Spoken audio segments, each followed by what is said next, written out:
instability, is this becoming deprioritized? Or, if anything, there's been a lot more, even more focus on ensuring responsible mining to ensure constant and safe supply of these raw materials? And number two would be, where does Indonesia fit in that? So when talking about the downstream industry roadmap development, where does environmental and social consequences or components fit into achieving these targets? And number two, perhaps, where would you see Indonesia could lead in terms of setting the standard for responsible mining? Thank you.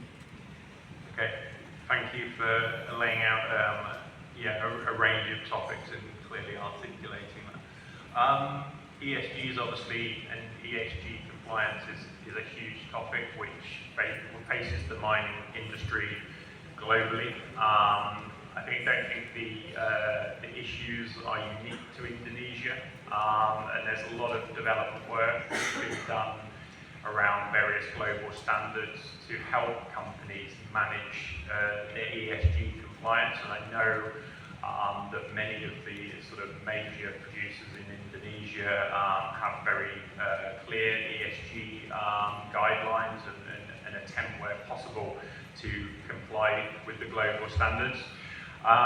In terms of the emphasis on ESG in terms of raw material sourcing, I think the pressure really is coming down the supply chain from consumers, particularly OEMs in the context of battery raw materials.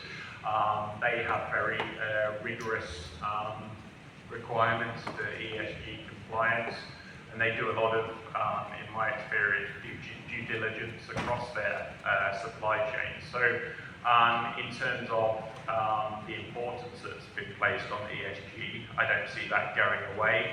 These processes are very much built into global sort of procurement processes now.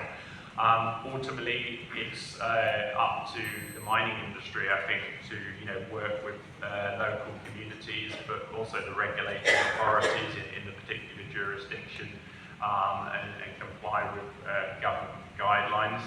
I think there's been some negative press, not just for Indonesia, but in many countries around sort of ESG compliance and environmental issues associated with the mining sector. I think, in my view, it is getting better, it is improving.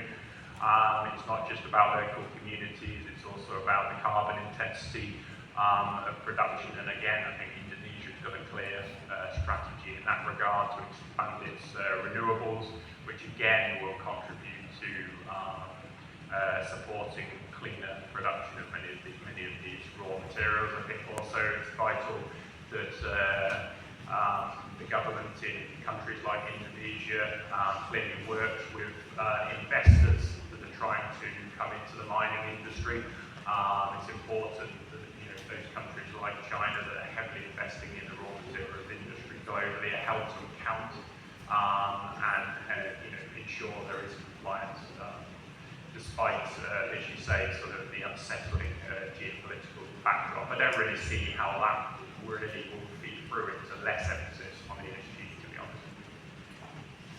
Thank you. We have a question.